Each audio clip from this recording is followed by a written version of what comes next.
రామారావు గారి ద్వారా రంగాకి సెక్యూరిటీ ఇప్పించడానికి ఇష్టపడక దాన్ని పక్కన పడేశాడు. కొన్నాళ్ళు చూశాడు, మళ్ళీ లెటర్ రాశాడు హోమ్ మినిస్టర్కి, ఎవరు, కోడెల శివప్రసాద్ గారికి. ఆయన పొరపాటును కూడా రెస్పాండ్ అవ్వాల బికాజ్ ఆఫ్ చంద్రబాబు నాయుడు. మళ్ళీ వెయిట్ చేశాడు. ఇక ఆంధ్రప్రదేశ్ ప్రభుత్వం ద్వారా ఒక్క ఎమ్మెల్యే నాకు ప్రాణ రక్షణ కావాలి అంటే ఎవరి ప్రభుత్వాన్ని, ఆ ప్రభుత్వాన్ని అప్పుడు మనం చూసాం. ఆయన ధైర్యంగా కేంద్రానికి లెటర్ రాశాడు రాజీవ్ గాంధీ గారికి, అప్పుడు ఆయన ప్రధానమంత్రి.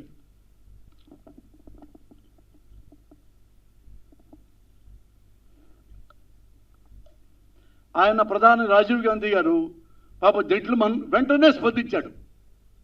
అప్పుడు కేంద్ర మంత్రి శివశంకర్ గారు ఆయన వెంటనే విజయవాడ పిలిపించాడు. ఎందుకు, ఏమైంది, మన ఎమ్మెల్యేకి ఆ రంగా గారికి వెంటనే వెళ్ళండి, అన్నీ చూడండి అంటే ఆయన ఢిల్లీ నుంచి శివశంకర్ గారు విజయవాడ వచ్చారు. రంగా గారిని కలిశారు, భరోసా ఇచ్చారు, మేమున్నాం, పార్టీ ఉంది, ప్రభుత్వం ఉంది, కేంద్రం ఉంది, నేను చూస్తా 24 గంటల్లో అని 24 గంటల్లో వెళ్ళే పరిస్థితులు ఉంటే ఇది తెలిసిన చంద్రబాబు ఇంటెలిజెన్స్ ద్వారా వీడు బతుకుంటే మనకి రాజకీయ భవిష్యత్తు లేదు. అదే రోజు రోడ్డు మీద నరికి చంపించాడు చంద్రబాబు నాయుడు రంగా గారిని. ఆ రోజుల్లో కాపుల్లో ఏ ఒక్క మనిషి కూడా కన్నీళ్లు పెట్టని వాళ్ళు లేడు. ప్రజల్లో ఏ ఒక్కరు కూడా అన్నం ముట్టిన వాళ్ళు లేరు. అంతగా ప్రేమించేవాళ్ళు అప్పట్లో రంగా గారిని.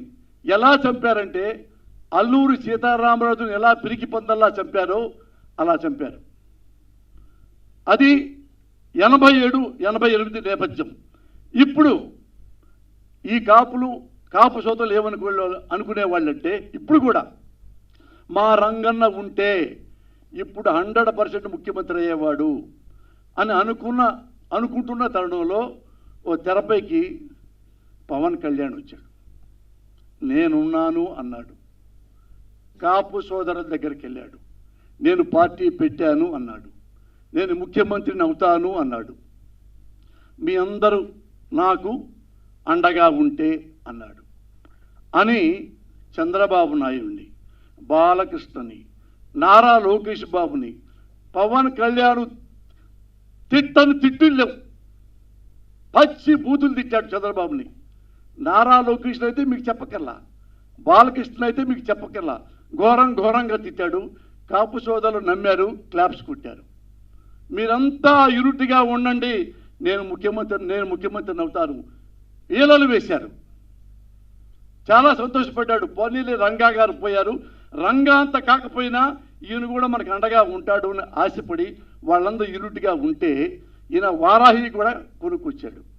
వారాహి మీద దిగాడు, అందరితో ఉన్నారు, విధులు చేస్తున్నారు. మళ్ళీ మీరందరూ యూనిటీగా ఉండండి, మన కాపులందరూ ఉంటాం సార్ మీకోసమే, నా కోసం కాదు, చంద్రబాబు కోసం.